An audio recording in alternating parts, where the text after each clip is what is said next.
Are you insecure about being loud? Yes. Really? Sometimes. Yes, because if I'm, you see how you reacted? That's what You just shocked me though. Yes, it's shocking, but from my view, you were like, so it makes Well, me like of course. a little bit. You screamed.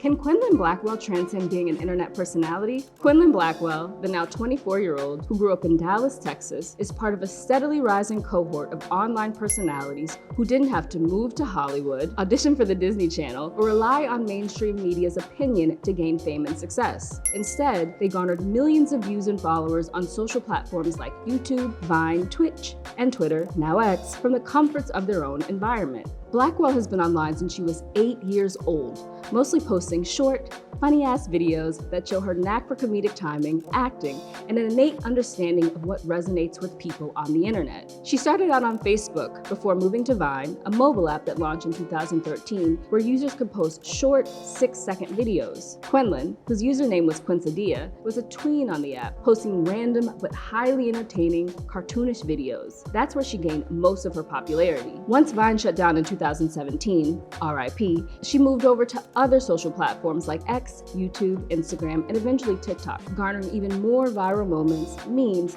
and a larger following by simply being herself. But for a long time, Quenlin wasn't monetizing her personal brand. Her likeness and ideas were all over the internet, but she wasn't rich like some of her peers. It's only recently that she decided to lock in, build a team, work with brands, and make money off of her likeness. She currently models for brands including Chanel, which is huge, Nike, and Old Navy, and she just started a Patreon where paid subscribers can see extended outtakes of her hit YouTube show, Feeding Starving Celebrities. And she will be appearing in Rachel Sennat's new coming-of-age HBO series. She's on the brink of megastardom, and she knows it.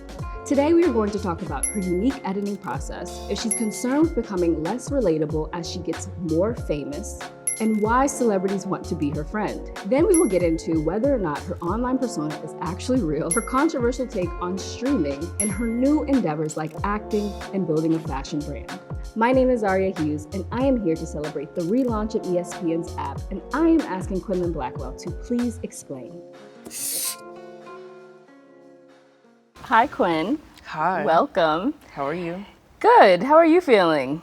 Delirious. I'm sure. I mean, you just served a lot of looks. You looked amazing. We're so excited for those pictures to come out. Thank you so much. I'm very excited for the world to see them. Yes, Quinn's our cover girl. But I love it. But let's go back. Let's go like when you were dreaming of being a cover girl. And I know you've seen this clip many of times, but I just I'm scared. You know what it is. I'm actually not scared. That was a lie. Yeah. Oh my God. 2, 3, 4, 5, 6, 7. Oh my God, are you okay?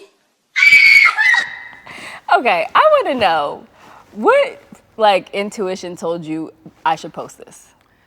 The one where I knew that things went viral on the internet, and I was like, that's crazy. I never have seen anyone do that before. And it was like the era of fail videos too. It was like 2013, 14. Fail videos were like the ones to make, and I was like, oh, I got one. It's time to post it. Because as a millennial, you know, we don't like to be embarrassed. Like, we want to be perfect. Right. And so when I saw that, I was like, I love that she didn't care. Nope, didn't care. Was actually very gagged and happy that I got it on film. And I can't tell you how crazy it feels to watch this and be here. I feel like insane right now. I feel like I feel like her sitting in this chair and like opening my eyes and being like, where am I? That's so sweet. I love that. It's like a full circle moment. Yes. Yeah, no, for sure. Do you ever get embarrassed? Oh yeah, all the time. All the time. Yeah. But I work very, hand in hand with my therapist to not regret any of my decisions and, just to learn from them. So I try not to get embarrassed, but I do feel embarrassment like everyone. Oh, I wouldn't think that, because I feel like you're so vulnerable and like online and I feel embarrassed, but I don't feel shameful. Okay. So I mean sometimes I'm like, oh my God, why did I say that? But I'm not like, oh my God, why did I say it? Like I'm shameful. I'm shameful. I'm just that's a great distinction to make, embarrassed and shameful, because it is different. Right? For sure. I feel like embarrassment is like what everyone feels, but I feel like shame is something that's like learned. And you have to unlearn. I've unlearned shame. Bitch, Got it. We're all the same. Now we're gonna go to your process. And I know that one of the key attributes of your process, other than you being hilarious, is your editing. Oh, thank you. Let's talk about your editing. And I wanna play a clip. I always forget we're near the same age. You know, one of them niggas I have to be like, you remember 9/11? That's how I be on dates. That's my first question. 9/11. Let's pour it in, and we're gonna fold it This like a is tortilla. this is ready? Yes. Damn, it looks like we only have enough to make like one pancake. Oh my gosh, one of your exes just texted me. Okay, put it in here. I hope it's the good one. You have bad ones? I'm gonna say you killed it. I'm gonna say you killed it. Appreciate it. Yes, Caitlyn Jenner. Yeah. So I know you work with Olive Yes. to edit your work, but like, The Dawn. okay, how do y'all work? Like, okay, y'all film this, then what? Like, how do y'all work together? Do you watch it back together? Like, what do you do? So I was editing my videos for the entirety of my career before last year. And I feel like there was a style of editing that me and a couple other people brought into like the cultural zeitgeist of the internet. And Olive was around during that time. And I think all of that influenced like her editing. So then she hit me up like, I would be a great editor for you. And she's so good. She gets every single nuance in a post and she gets every single nuance in footage. And so the process is like, I film the video, I send it to Olive. She does her take of it. Then I give my notes on it. And then she does a second take of it. And then we post it. Okay, what are your notes usually? Because what I've realized is like there's these subtle moments that you make funnier, or like these funny moments. Like to me, you make the basic more ridiculous or funny. Yes. Yeah. How has your relationship with the internet changed? And do you think that's part of what made you such a marketing genius? Oh! Kind of, but like, I don't know how much of a marketing genius I actually am. I think the music was the thing. It was. It was the music, it wasn't the marketing. Because I really would just post one TikTok and then boom, it started. It went up. My entire baseline for like my comedy is cartoons. Like I feel like I live in a cartoon. I feel like I am a cartoon. So I just try to make everything a bit more cartoonish and, you know, emphasize the funny parts instead of add new jokes in. And so, yeah. It's also like a mix of internet culture and just like memes. You're online all day, I presume. Yes. And I feel like you have this like, your head is like this file cabinet of just memes and Yes. yeah. Yeah, me and Olive, when we talk to each other about editings, we send voice, like we send videos of us saying it, and it's like memes, each single sentence. So I think we talk in memes, and we're just both chronically online. I also want to talk about you choosing to do long form. I think this is a well done show. I can tell that you really research and you have like your prepared questions for the guests. So I'm very impressed that you're able to juggle it and it doesn't feel like too much. But Thank you. Why was this type of format important to you after being used to the short form? Because I feel like short form is just like a little version of me. And I feel like the big version of me is just as great and just as funny. And I didn't have like the brain capacity to post long form for so long. You know, I was like a teenager just trying to make it through life and puberty, I don't know, hormones.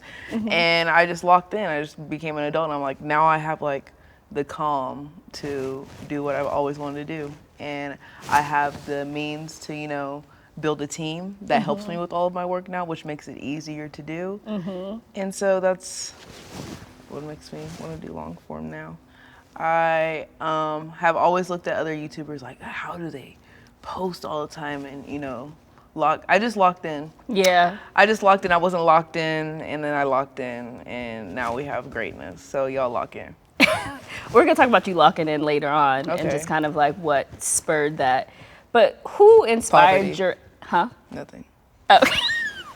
Who inspired your editing process? Like, is there anyone online who's editing videos or content in a way that you find really fresh, new, exciting? I feel like the thing that inspired my editing the most is cartoons, like the Mighty Bee and Chowder and Ren and Stimpy and SpongeBob. Like my favorite joke of all time, my favorite editing joke of all time is like when something crazy, like when they're like, but it's the normal cartoon and then it pans to like their face, like hyper realistic, like the most detailed drawing is like, and then it goes back. That's my favorite joke of all time ever. I love that. Yes. I saw you said once, you were like, I can't do a regular get ready with me and get 500,000 likes. I have to make a joke. Do you feel like that, or do you feel like that's what the viewer expects? Like, do you feel like you have to do more than your peers? I'm like, who is my peers? Well, I don't know. Would you consider what's her name? Well, she edits her stuff. Emma Chamberlain, like, Oh, yes. yeah, she Yes. edits. But there are a lot of girls who just, like on TikTok all day, just like Yes. get ready, put on makeup, talk. You could easily do that. I could do that, but I wouldn't. I feel like I like to challenge myself, and I like to do a bit more than what is expected of me. So that's why I couldn't just post a get ready with me with no editing, because I wouldn't laugh at it, and I want to be entertained. I wouldn't be entertained by it. Right. Not laugh at it. Just I wouldn't be entertained, and my attention wouldn't be caught. So I have to add that thing that would catch my attention to my videos. I see. That makes a lot of sense. And do you feel like, because I watch your stuff, and clearly there's like, you have comedic timing. I think like you are clearly a very smart girl. Thank you. And you're just very compelling and fun to look at. But like, do you think there's a certain skill that comes with like internet content creation versus just like your natural gifts? Yes, but I think it's my Capricorn. Okay. Is the skill. Like I think, I don't know what the like. I don't know. Do you work at anything? Like, what doesn't come natural to you about posting online? Nothing. I've been posting online since I was 8 years old. Yeah. 8. I had a Facebook when I was 8. I haven't lived a life without the internet. Have you ever thought about not posting for a little bit? Yes.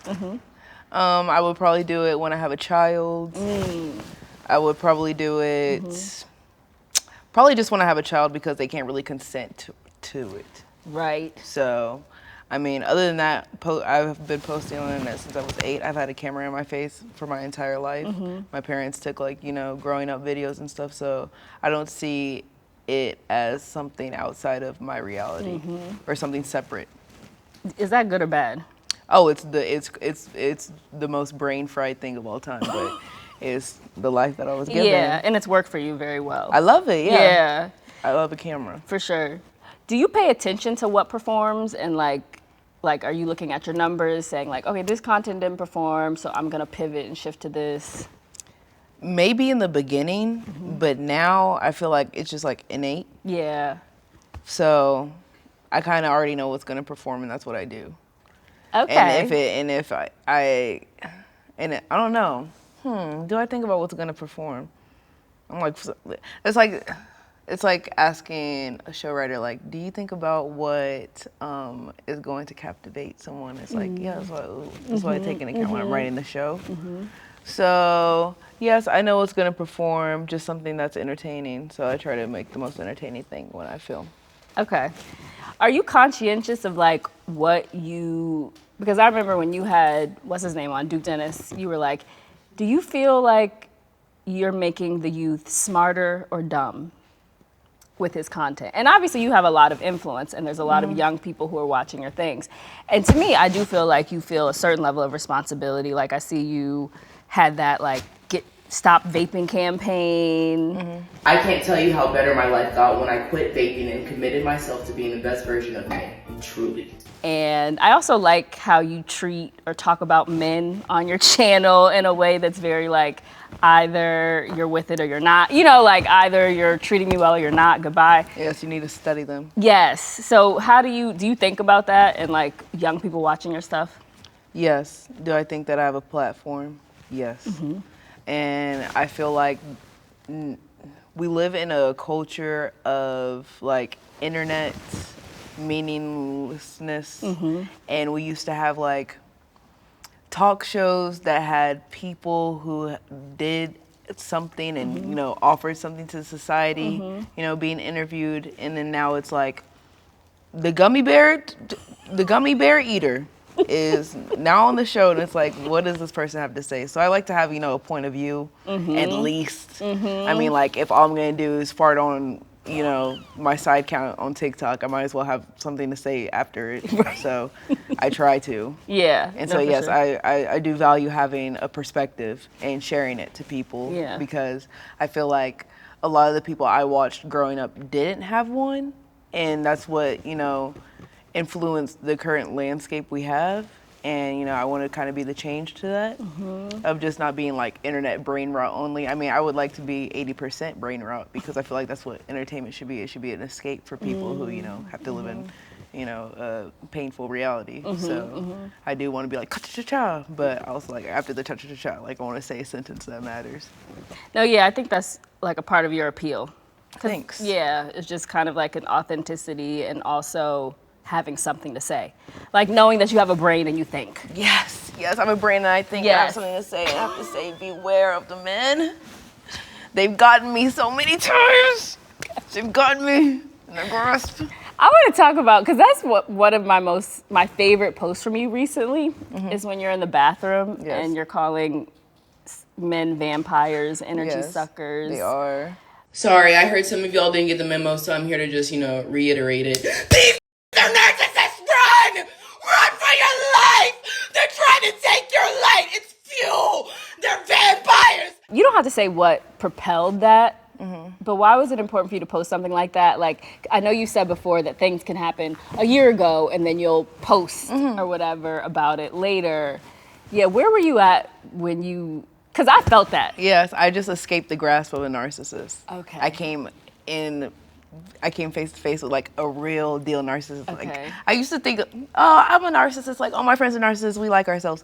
No, a narcissist is like somebody who does not live in reality with the rest of us. Like, they do not see the world the way that we see the world. And like, I was dating one.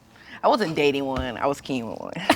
And I finally realized, like, oh, this is a crazy person. Like, this is a crazy, actually crazy, like, insane person. And a lot of girls be like, oh, you know, like, I'm mature for my age, like my family and my da-da-da has made me, you know, see the world in a way that someone who is in my situation wouldn't see, and I can, you know, see past it. Like, that's a narcissist's favorite trait, is somebody that thinks that they are better than like everyone else. They're like, oh, this is a battle. And it's not like I thought I was better than anyone else, but I thought I was very wise and like knew what was going on. And the narcissist was like, I got a spell, I got a trick. And then I finally like realized, oh my gosh, you're a crazy person. And so I had to warn the other girls who might not know that they're around a crazy person. Like, that's a crazy person. If they make you feel crazy, they're crazy, so you should leave. That's a crazy person. Yes. And a lot of people are crazy people. There's so many normal people. I don't think all men are crazy people, but a big lump some of them are. And you gotta be very, very vigilant, because they will get you and you will wake up and you will be 50 and you got. Wake up. Yeah, you treated it like a horror film, which I love. It is. I be seeing, like, no shade to my family members, but I be looking at their lives. I'm like, I can't get got how you got no shade. And so I'm very vigilant about it. No shade. No shade. May they win. No judgment. No judgment. And they're beautiful, but it could not be me. Yeah. God forbid. I feel you. All love. So I saw that, speaking of family, yes, I know that a traumatizing experience was when you tweeted about your family's skincare line. Sorry. Did you forget? No, I could never forget. So my family independently owns a skincare company and wanted to like capitalize on my audience on the internet. And I was like, oh, cool, bet. So it didn't work. There was the main tweet of me like promoting the, like, hey guys, I have the skincare brands like coming up. My parents were like, can you post this product? I'm like, yep, let me just like do a little bit of Facetune. Like, you know how Proactive does like the skin thing where they like just make the skin look extra perfect. I can't do that from my house. So I was like, yeah, let me just get this all good. I'm like posting it like, and then I wake up the next morning and it has so many retweets, like 200,000 retweets. I'm like, oh yes, like, but everyone was making fun of me. Twitter burns your Twitter burns your failures. It's not even a failure. Twitter was a burns mistake. your lessons Yeah, and it your was a mistakes mistake. into your skin like a brand. Yes. That you always look down and you're like, oh, that's that scar. But you're so far past it. Yeah. Like, yeah. But I am curious. Clearly, you were younger. And when we're younger, we're more impressionable. 15, 16. Yeah. And the comments really affected you. Do comments still affect you? Like, how do you deal with them? No, comments don't really affect me anymore because I literally got smear campaign when I was 15. It prepared you for this. Yeah, so it's like if you fall off a building when you're 12, if you take a little trip at 20, it don't hurt as bad because you fell off a building. So I think with all of my experience on the internet and all the different things I've dealt with, I've grown a tougher skin. And so sometimes comments I'm like, damn, they really don't know me. Yeah. But I used to be convinced that they knew a version of me that I wasn't aware of. And now I'm like, oh, you just don't know me because I know exactly who I am now. Wow. Do you feel like someone will know who you fully are by taking in all of your content? Like, what do you keep to yourself? A lot. I used to keep nothing to myself, and I realized these bitches will use it against me. Yeah. Yeah, you said you don't want to cry anymore online. You don't want a misery bond. Okay, what brought you to that, though? Because I just hate it when people will be like, this bitch is always crying on the TL. So I stopped fucking crying. I don't even know if I can watch this video because like the crying I don't make crying videos anymore. I don't make sad crying videos anymore.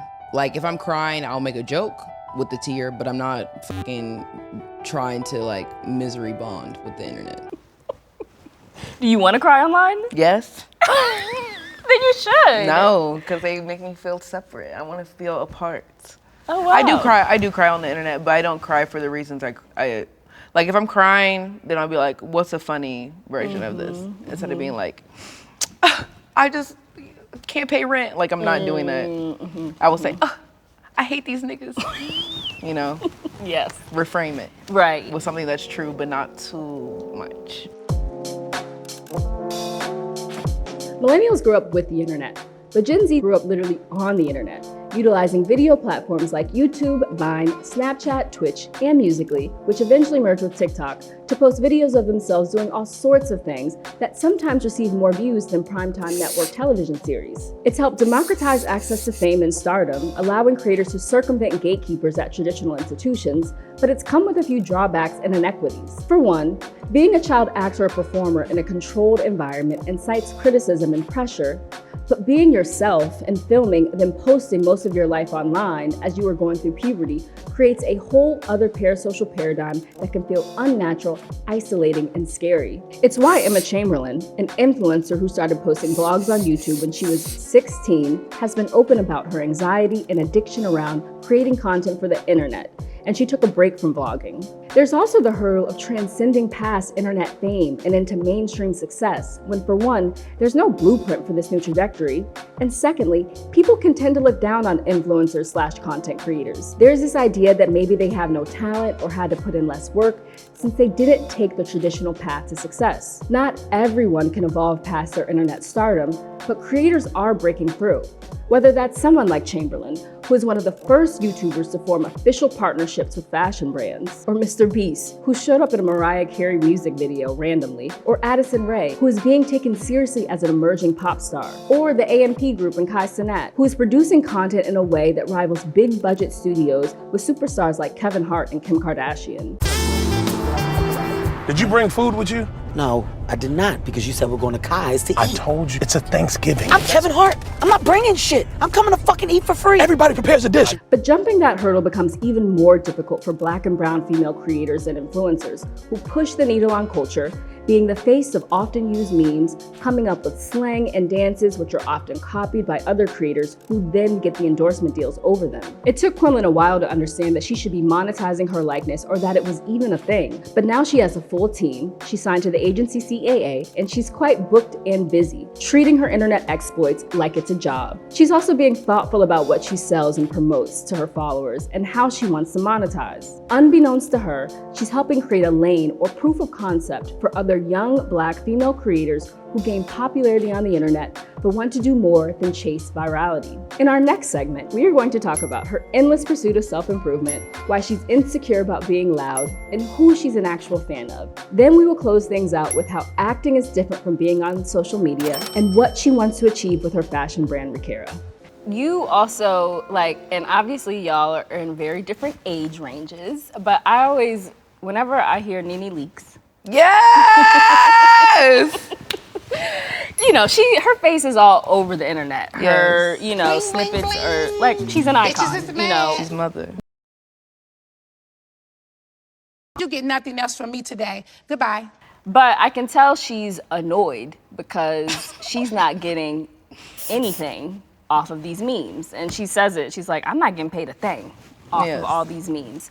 And I feel like your generation, the goal was to be memed. But how do you feel about that when people are using your likeness and maybe you feel like you're not, how do you feel about being memed? I love being memed, and if I don't get paid for it, I just charge it to the game. I mean, I feel like that's the entertainment industry, and it's about people seeing you. So if you see me, but I don't get paid for it, I still feel like I did my job. So it's okay. I feel like it's a part of the job. Yeah. And I feel like everybody not getting paid. Yeah, no, for sure. Everyone. Right. Speaking of that, so obviously Vine was your first platform. Yes. R.I.P. Vine. May she forever live. Yes. And I was reading a story about they say the meeting that ended Vine, and I think you were probably too young. But I heard about it. And yes, I heard about it. So, but it basically fell apart because they said they could give the creators X amount of dollars. They weren't able to give the creators this amount of dollars, so they were just like, fuck it, we're shutting it down. So what happened? Okay, what happened? Allegedly. Tell us all this time. I don't know. Okay. This could be fable. Okay. But they say that the ones that was up on Vine went to Vine headquarters and was like, give us money. And Vine was like, we broke. And they was like, okay, so we finna go to Instagram. That's how Instagram comedy was made before it was refined to the what it is now. Right. The Instagram comedy that was like, oh, like that stupid, I fall. I fall every video, and it's real. That was created because Vine didn't pay them. Right. And I don't respect them creators. Okay, talk about that because I respect everybody. Who am I? I'm not God. Okay. But I mean, do you feel like these platforms owe you anything? I think they owe me everything. Okay. But am I gonna get it? Probably not. So I'm not gonna be like, give it to me. Right. Maybe I'm a fool. I don't know. Maybe I'm like, thank you for 3 nickels. But I'm happy with my 3 nickels. Right. At least I can pay rent. Yes. Now I should want more. I should fight for more. And maybe I'm doing what they call it, a covert operation. Okay. We don't know. Yes. But I think creators do deserve more money. But like I said, I think everybody deserves more money. Yeah. Well, I'm finna go to YouTube. Oh, let me not gag them. Who should I go to? You are? Let me not talk. Who should I go to? Right. Social media CEO and tell them to give me stock in the company? Right. I have to be Mr. Beast.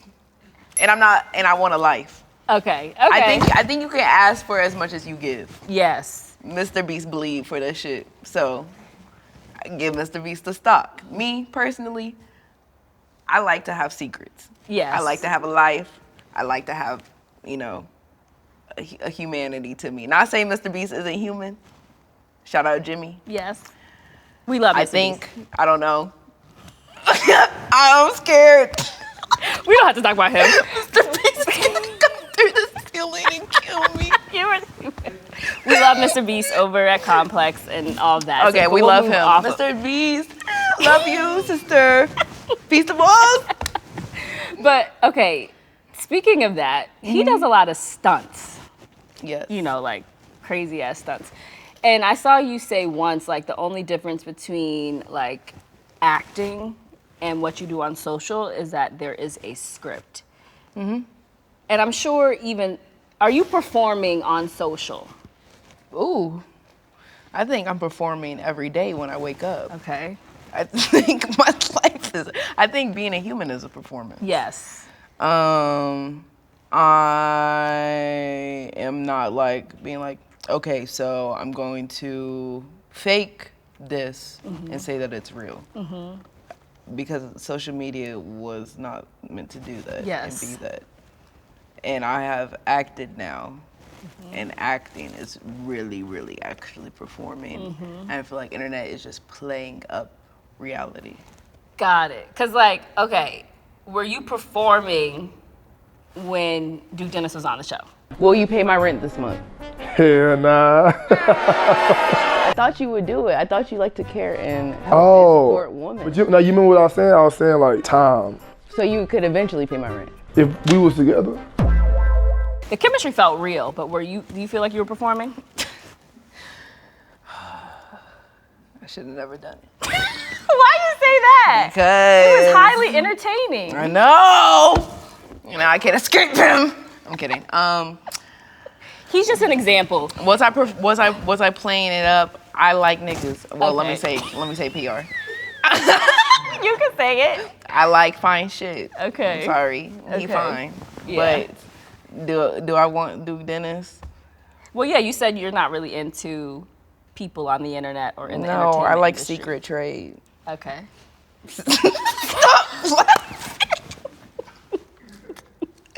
I like a secret. Okay. I like a secret. No, I'm the same way. He's vocal. Yeah. And he's very fine. Yeah. He's very courageous.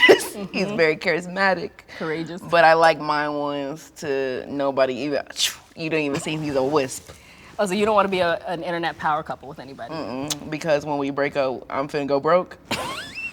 You wouldn't go broke. You'd be able to hold your own.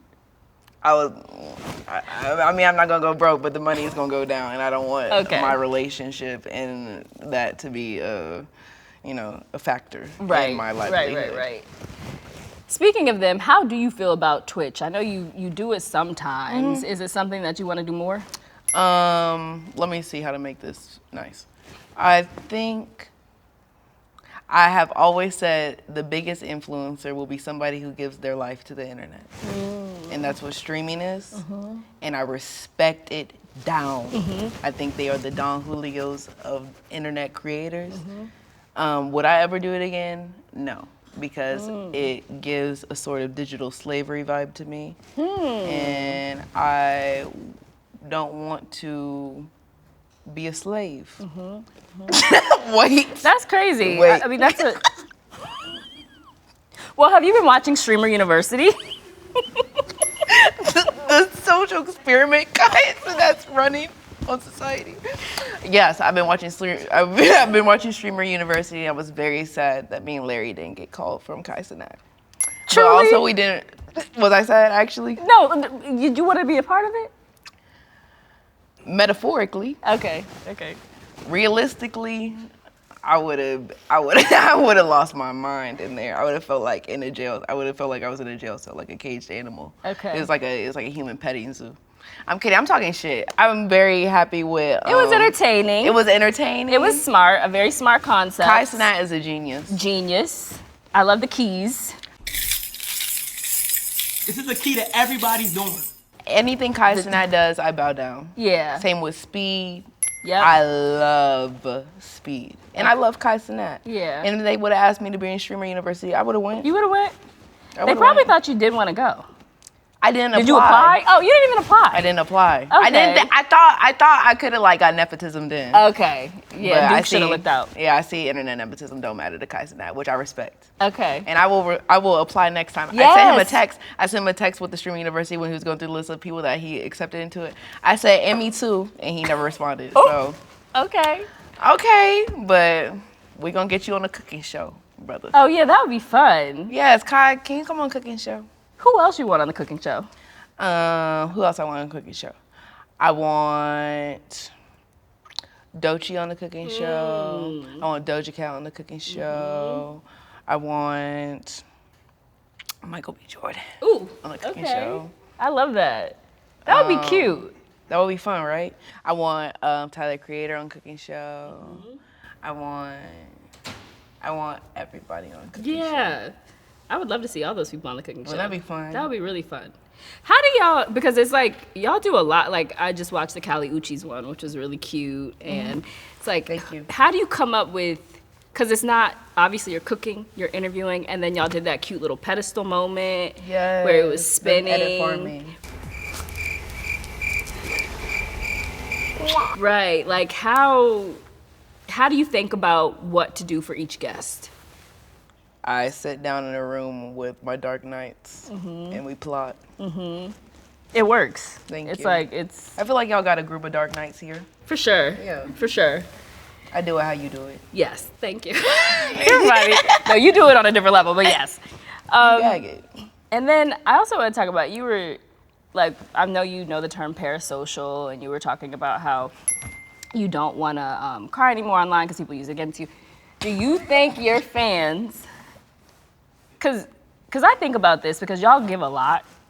Oh, thank you. You do, and like you give a lot of yourself, and sometimes it feels like the fans feel entitled. Do you feel like they expect too much of you? Do you think they actually care about your well-being? Yes, I think they actually care about my well-being. Okay. Fans, but Yeah. there's more than fans on Right. the internet. And I feel like there's the ones that lurk, waiting, slithering. Yeah. Are you afraid now of, Anticipating. because I feel like also people are waiting to cancel people. Yes, but Donald Trump is the president. Ain't that the truth?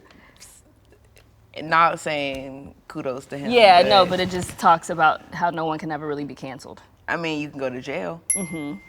So I don't do illegal. And I know it's only been a couple of years or maybe a year since it seems like you've locked in and got very strategic about your career and monetizing. And what caused that shift? Seeing the new girls be like, oh my gosh, I've been watching you my whole life. I'm about to go buy a house.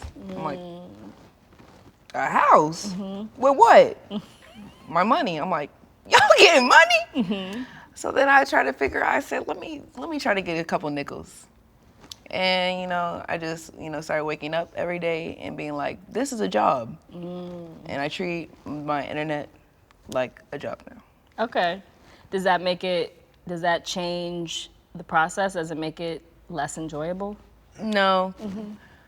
I think we live in a society. And I'm okay with that. We live in a capitalistic one, so it's like, all right, let me work for comfort. Yeah. It's either that or complaining and sitting on concrete. So. But before you noticed that all these girls coming up after you were making money, what did you think was gonna be your pathway to making money? Marrying rich. Really? Oh, like for real? Swear. Okay.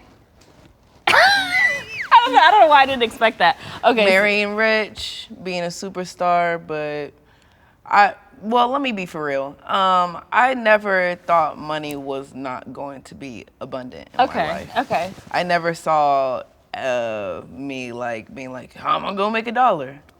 I feel like I manifest abundance and it comes. For sure. Now that could be delusion. I don't think so. I genuinely feel like I've always thought that I was abundant, so I am abundant. You've also said, which I thought was interesting, and we're gonna talk about this next, but you said that you feel like you're palatable, digestible. Yes. Why do you say that? Why do I feel like I'm digestible? I said that?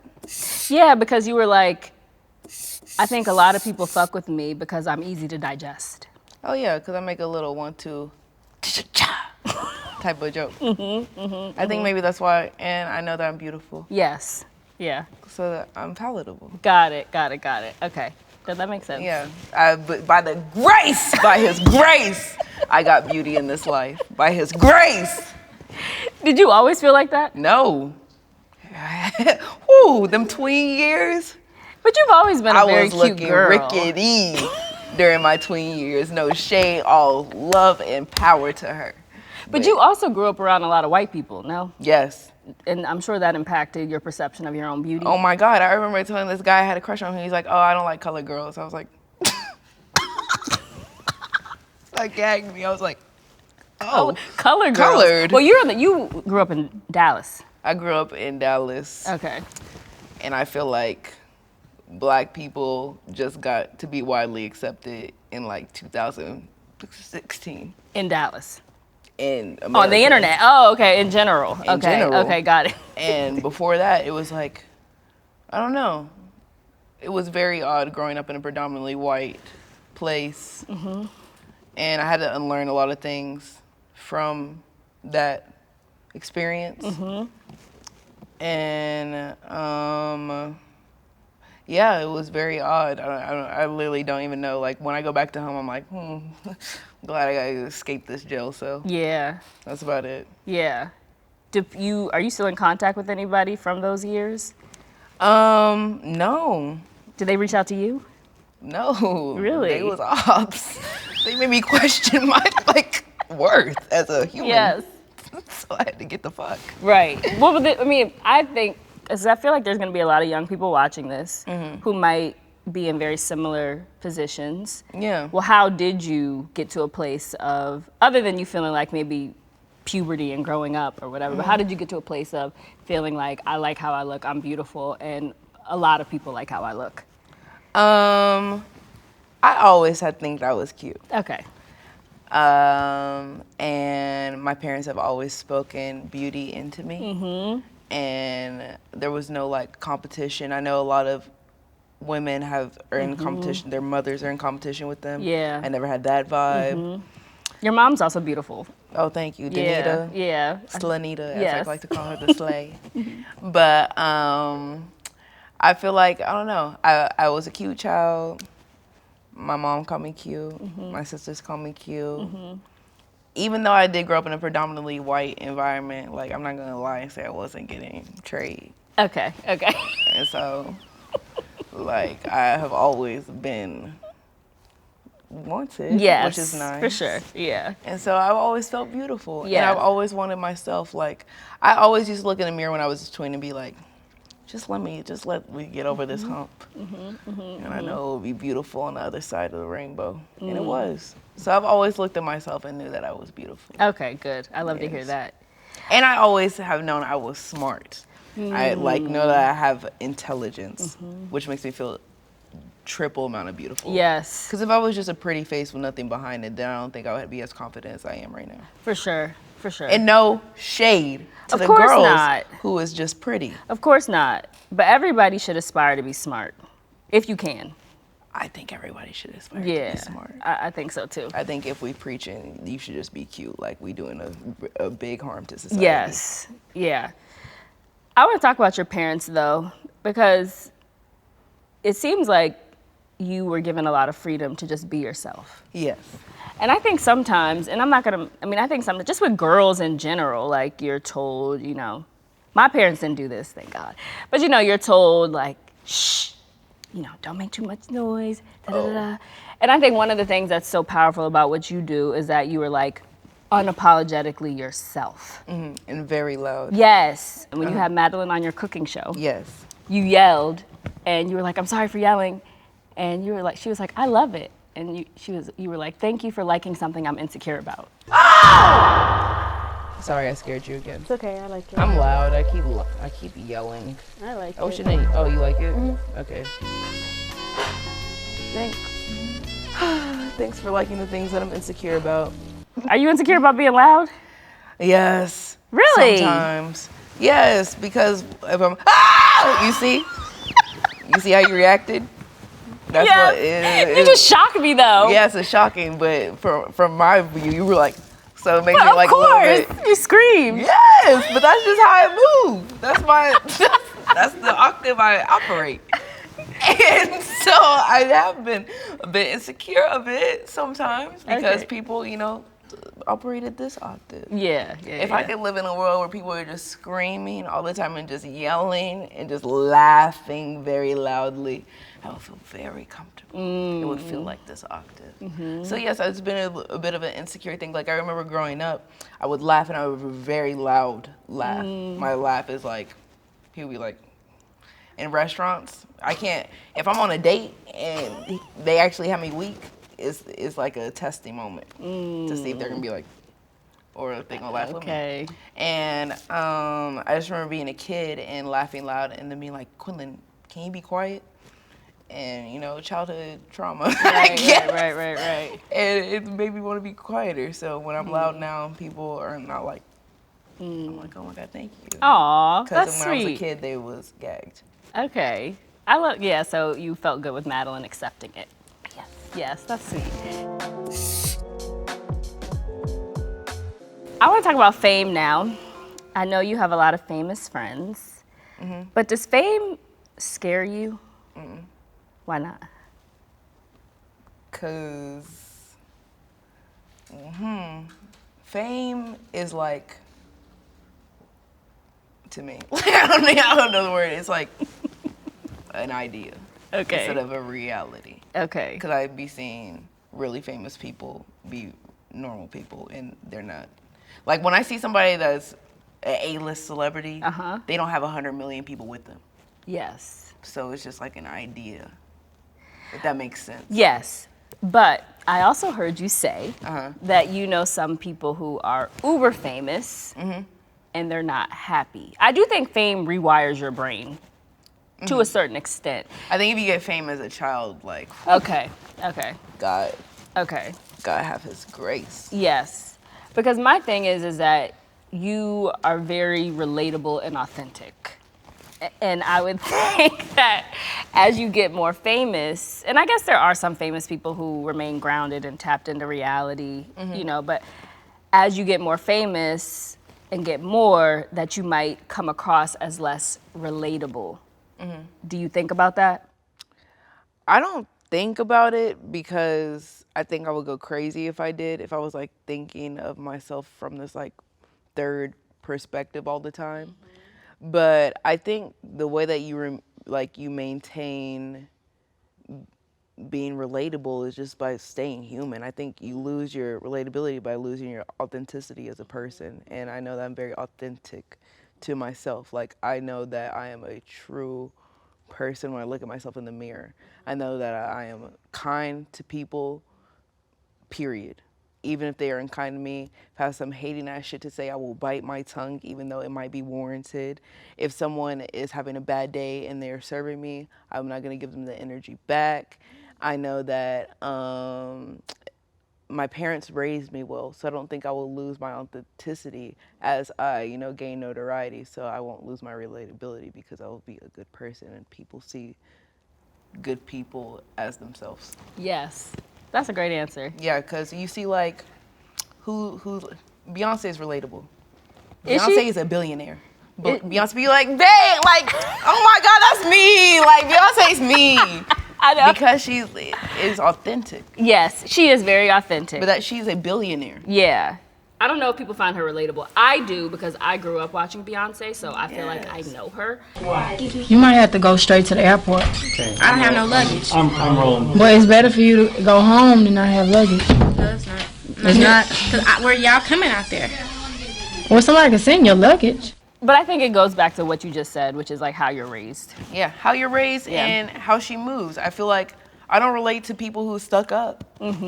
But I could have $1 billion and not be stuck up. I would share it probably. I wouldn't be the ones that hoard it. Give me $1 billion. I'm kidding. Okay, you seem to have a lot of famous friends that you're like truly friends with. I'm curious, and I'm like, and I know you said it happened because a lot of these people grew up watching you. But I also think there has been an overall, sometimes people look down on content creators, influencers, but it seems like they've like welcomed you into the fold. Yes, the Illuminati. Yeah, yes. I mean the Illuminati, but not even that, but just The Illuminati is not real. I have asked so many times. I'm like, y'all, please, just let me come to one meeting. And nobody lets me in, so I don't think it's real. But how do you feel about that? Like, why do you think celebrities have been so welcoming to you? Because I'm not a fan. And love fans. But I don't think anyone's God. Yeah. So you're just a person like me, regardless of what you accomplished and how much money you got in your bank account. And I think that makes celebrities feel safe. And I think maybe that's why. I think that's the same way I feel. If somebody's like, I'm like, well, you can't know my address. But if y'all don't shut the fuck up, there is not supposed to be a live audience. Shit. I'm kidding. Love y'all. Thank you. Oh my gosh. But yes, I think I don't make people feel like they are superior, and a lot of people want to be around that vibe. Yeah. Who are you a fan of? Like, who would you fan out over? SpongeBob. Okay. Never mind, let me not say that. I'm new to this. You're doing great. Who am I a fan of? SpongeBob. I'm a fan of Oprah. I'm a fan of Martha Stewart. I'm a fan of girl bosses. I'm a fan of Shay Mitchell. I'm a fan of all of my homies. I'm a fan of anybody that tries to be a better version of themselves every single day. I feel like that's big for you, like self-improvement. Yes, it's I know literally you, like I'm a Capricorn. yes, and I know you went to that silent retreat. We should do a darkness retreat together. What is a darkness retreat? They get a room, it's like a big cabin, and they block out any way light could come in. And there's a sink, a bathtub, a bed, a yoga mat, and a hole in the wall that's like double-sided for them to give you your food. And you sit there for as long as you can. What are you thinking about improving now? Like, what's top of mind for you? My inner voice, my inner critic, and making sure that it's not coming from a place of ego and like godliness. I would rather it come from like a place of like the one of everyone, rather than like me separating how to continue to be better than, and just be better. This is a hard pivot, but now we're gonna talk about your fashion brand. Yes, Rakera. Yes, Rakera. What does that name stand for? I'm Quenlin Rakera Blackwell. Oh, that's your middle name. Yes. Oh, I love that. I had no idea. Okay. Yes. It's a great name. Thank you. I named my clothing brand that because I thought it sounded good in French. It does sound good. I had some French people say it, and I was like, okay, if it sounds good in French, then it'll work in the fashion market. Okay. No, it's a very cute name. Jillian's gonna pop up some things. Yes! I want to talk. Well, it seems like you're very like serious about it. It says you spent 2 years looking for a manufacturer and you wanted to get it right. I paused it. I did one drop, and then I paused everything because I realized in that one drop, like, I need so much more foundation. And like my main thing is like I have a fear of mediocrity, and I think mediocrity comes from not being prepared. And so I was like, let me prepare my brand and myself for a good drop too. So I paused it. I found good manufacturers. I found incredible designers. I know what photographers I want to work with now.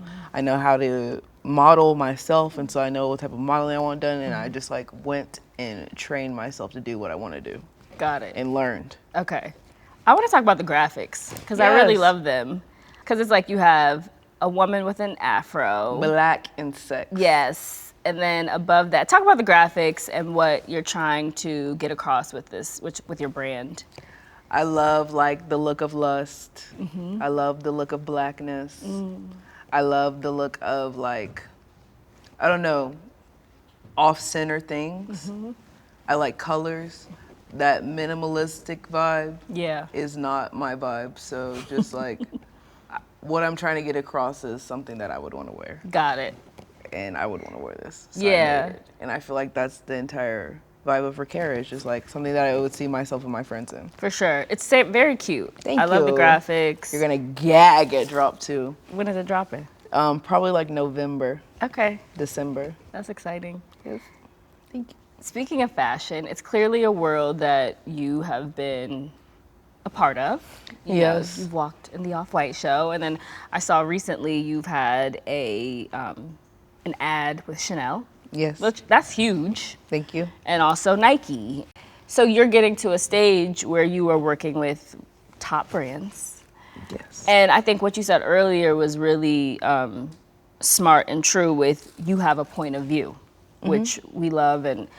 But do you ever think about being brand safe? No. Okay. I already crossed. I think the time that I could have been cognizant of being brand safe, I already wasn't. Yes.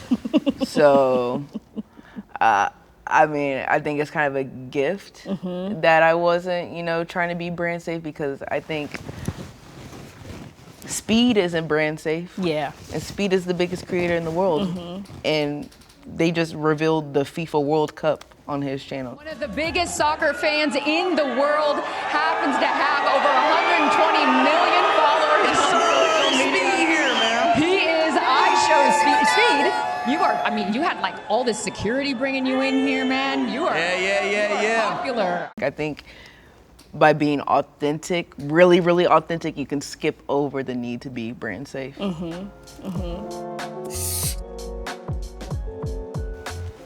I want to talk now about other endeavors, acting primarily. Yes.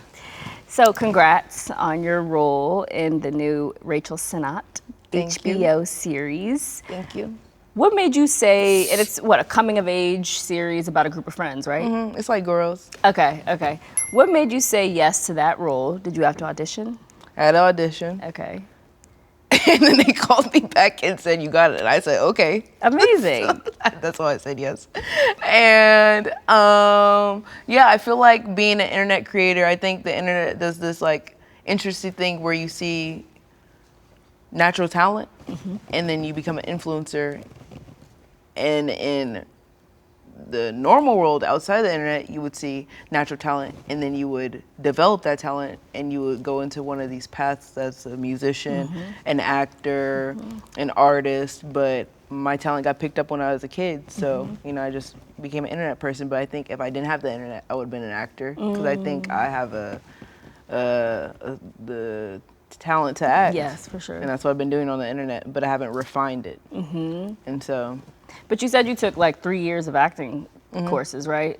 Has this show started filming? Oh, so how has it been? Fun. I film, it's been fun, and then we stopped for a bit, and now we're picking up back filming next month. And I'm very excited. And clearly you want to do more. Yes. Because yeah, I saw you were at the Oscars. Yes. You looked amazing. Thank and you're you. Vivienne Westwood. Thank you for my personal archive. Oh, okay. Okay, cute. Okay. I started building it with that piece. So Oh, I love that. very okay. happy about No, you that. looked, the braid, you looked amazing. Thank you. And I know in your caption you said something about, you know, you have a goal to win Academy Awards.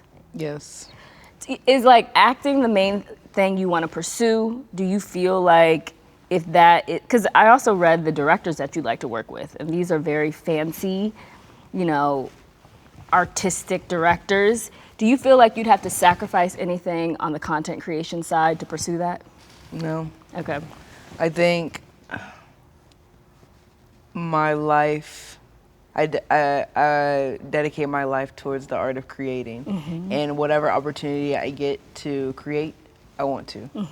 And if I get an opportunity to create with an incredible director, I'm gonna do it. If a sick producer wants to make a song, I'll do it, but I probably won't release it because I don't want to be a musician. Well, you were releasing music at one point, were you not? I never released music, I teased music, and then I decided I didn't want to do it. Okay, why? What made you decide that?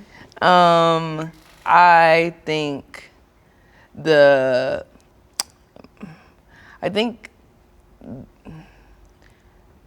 the music industry has been co-opted by not artists.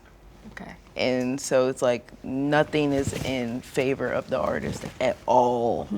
What do you mean you have 1 billion streams and you can't pay rent? Yeah. Yeah. Oh my God. And I just don't want to do that. And I also don't have a love for music enough to like be like, it's okay, I'll get 3 nickels, but you know, I love this tune. So I'm not gonna be a musician. You and these 3 nickels. 3 nickels, I can't. People be getting 3 nickels. I will not, I want 4. Yes. I want 4 nickels. And you deserve it. Thank you. What has been, I mean, so you were at the Academy Awards. Yes. And like, have you ever felt like, because you do seem like one of the few content creators that like people like and respect. I think so. Like, I feel like a lot of people in high places are, I mean, high places, but like a lot of traditional people, places. Exactly. Like traditional institutions, singers co-sign you, actors co-sign you and like you and want to be around you. But I do get the sense that that's not always the case. And like it came up kind of for the Met when people were like, wisdom, key should have been there, blah, blah, blah, blah, blah. Do you feel comfortable in spaces like the Academy Awards? Like, do you feel like you're accepted? I don't know if I think about being accepted. I feel like grateful for the opportunity, but I don't know if I'm searching for acceptance there. I think the acceptance is when I get invited. And if you're looking down on me for that, you just don't understand the world we live in.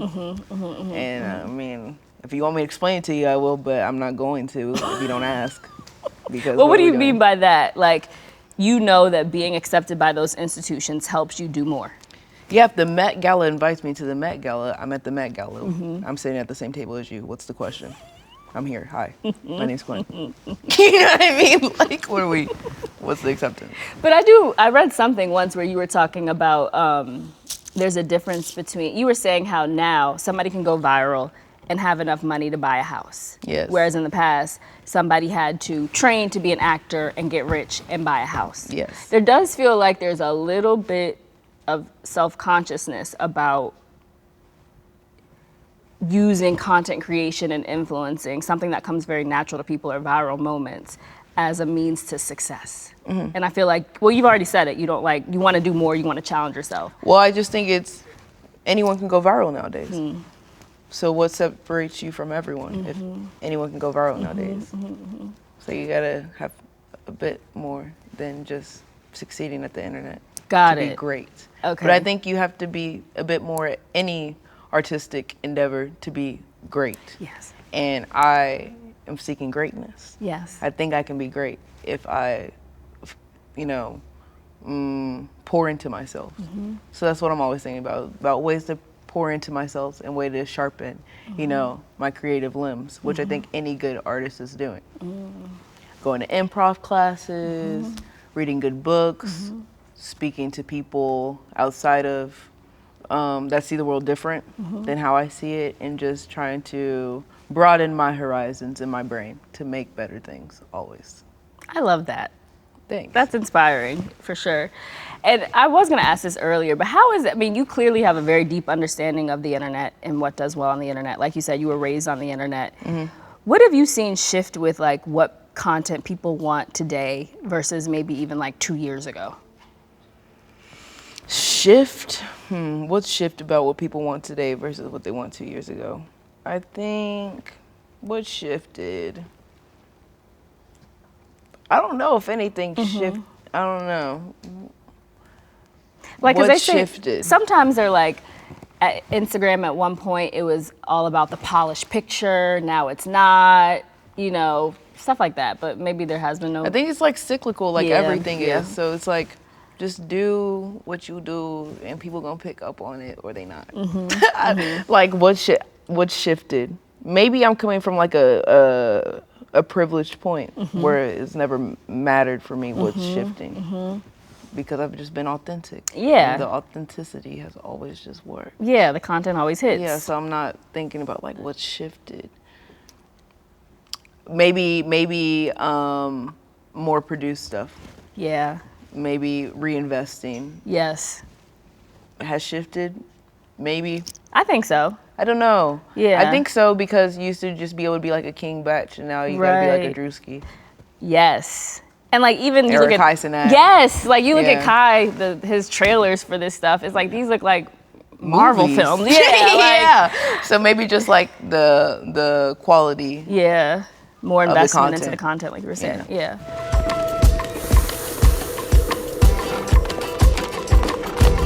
And that man was T-Pain. No, for sure. But I think that's just with the internet telling you that things can have higher quality, easier.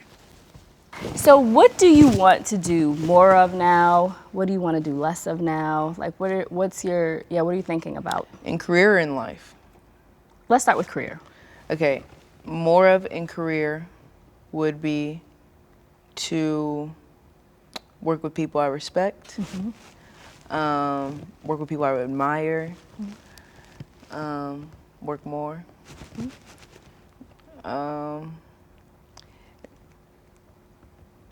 more reinvesting in myself, more saying no to things that I don't align with 100%. Do you have a problem with that now? No. Okay. But I could be better. Okay. Less, I don't know. Let me think. In career, what I want to do less of? I guess the answer would be like, work less, but that's not my tea. Yeah. So. Yeah, it feels like you're very booked and busy and locked in. And I love it. Yeah. And I It's a wouldn't want blessing. anything different. I see it as such a blessing. So I'm going to enjoy it.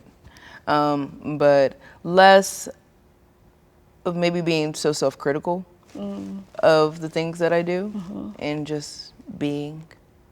I would like to do more of just being instead of being like, But I don't know. I think that's what makes me good too. Well, what do you see? What do you? I mean, I understand, but I'm curious. What you don't have to give away your insecurities, but like, what do you when you see? What's the first thing you criticize that has nothing to do with your physicality, like with content?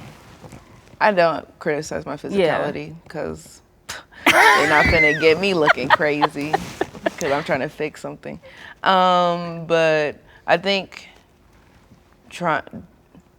like, what am I critiquing? Like, I want to be perfect. I want something to look perfect. I'm always searching to what I deem as perfection. I don't think it's the same as what everyone thinks is perfect, but I have an idea of perfection, and it's like the people that I admire, I want to be close to that. And even if it's like a photo shoot, like, and I will be doing the splits, a back bend, half side titty out, and move my hair at the same time because that's what the greats were doing. So I look at a photo, I'm like, was I giving my all? And that's what I'm critiquing all the time. Like, did I do 100%? And how can I do 100% next time? And damn, that wasn't 100%, but I gotta post it. But I think in my life, yes, let's talk about life. What I would want to do more of in my life is being bored more. I think so much greatness comes from boredom, true boredom, not scrolling, but sitting in silence and doing nothing, looking at the sky. I want to do more of. I want to do less of trying to find people to complete me, which I feel like I will try to find a new best friend or a new partner or, you know, find something that I think someone can give me that I can't give myself. And I think it's just me becoming a woman and, you know, turning 25 next year and like finally like being like a woman. It will reveal itself to me that like I just need myself, or what I'm looking for in other people I can give to myself. Yes, I think we're gonna end there. Yes, because but I think also you need community too. Yes, yes, for sure. You need to look to self and also support around you, but not depend on that support to feel good about yourself. Completely. I am so inspired by you, and I think that, you know, I watched your videos, and I'm a millennial. I'm not gonna say my age, but I'm a millennial.